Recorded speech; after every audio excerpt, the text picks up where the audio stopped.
Want to know why your garden fails? Let me be real with you.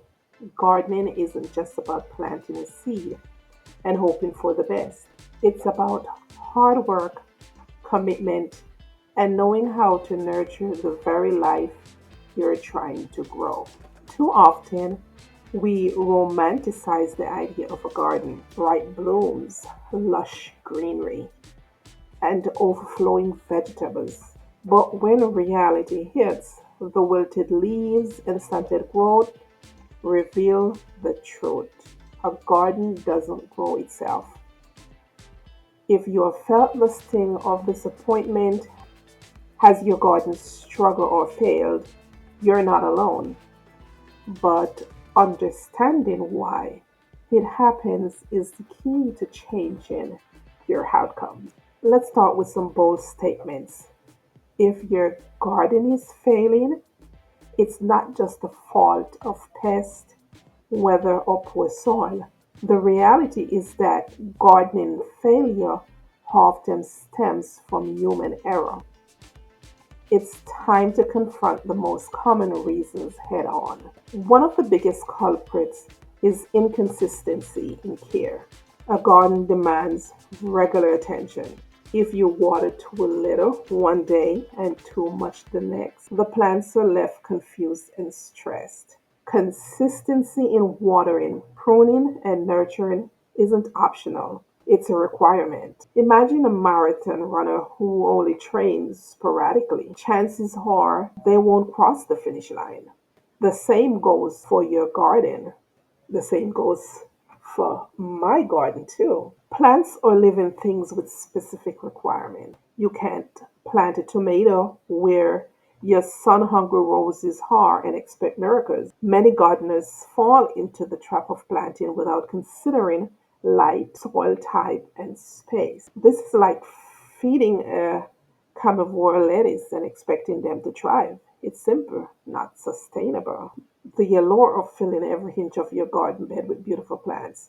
It's tempting. It's tempting to plant closely for a lush look, but overcrowding can spell disaster. When plants are too close, they compete for water, nutrients, and sunlight, leading to poor growth or disease. The truth? Garden success is rooted in planning and space.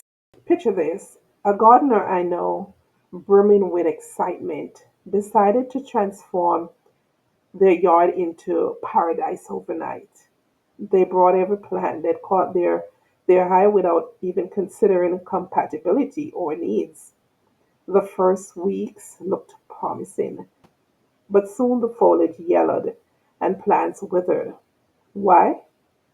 Because the soil was clay heavy, water pooled, and the sunny plants were shaded out. It was a painful lesson, but a necessary one. The garden failed because of an overlooked step: assessing the environment. Here are some key points to overcome garden failures. You should do your research and make preparation. You can start with the soil. Make sure you have good soil foundation before you start a garden, because you're going to need that good soil for your garden to thrive. Another point is to water wisely. Make sure you have pest and disease management. And of course, without commitment and patience, you're going to give up quickly.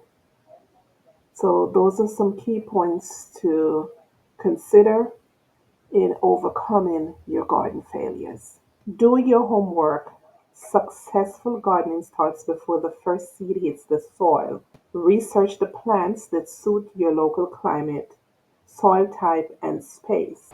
If you're in zone 7 like I am, choose perennials and vegetables that can withstand your specific weather conditions. Know what your garden zone is, and choose the perennials and vegetables that can withstand the specific weather conditions for your zones. Good soil is the foundation of any thriving garden.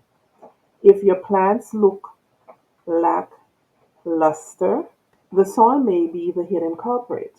Conduct a soil test to determine the pH levels and nutrient content. Amend it accordingly with compost or fertilizers suited for the plants you wish to grow. Remember, without healthy soil, even the most diligent watering and fertilizing won't save your plants. As I'm here sitting and doing this video, I can't help but listening to the raindrops falling outside my window. It is raining. It has been raining all weekend long, all day. Last yesterday into last night, it has rained all day today, and it's now night, and it is still raining. Lots of rain.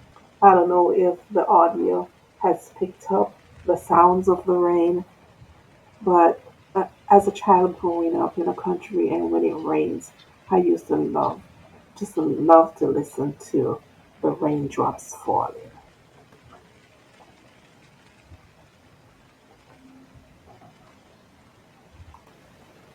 Watering is both an art and a science.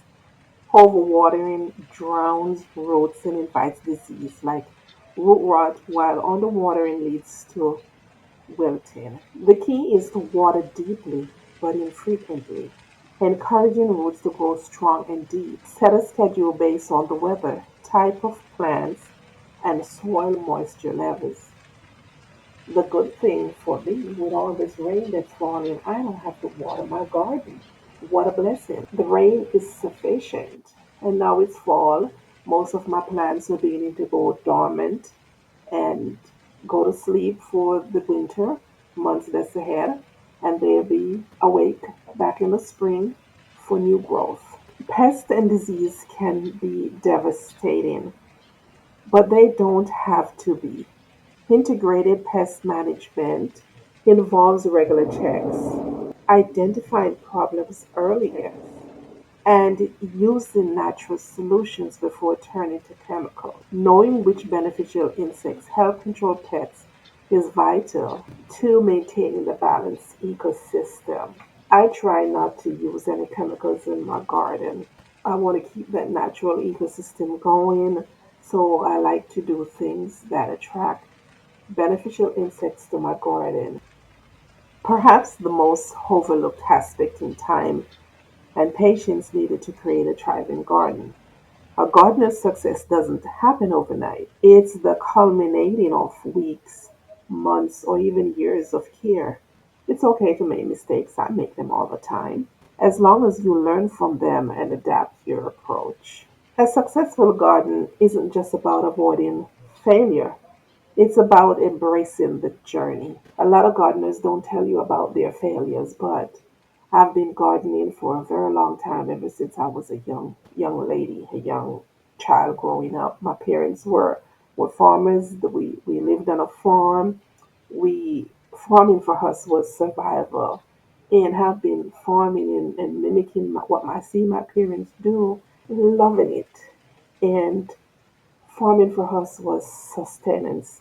I'm an average farmer, an average gardener, but I still have failures. Not every time that I plant something, it's successful.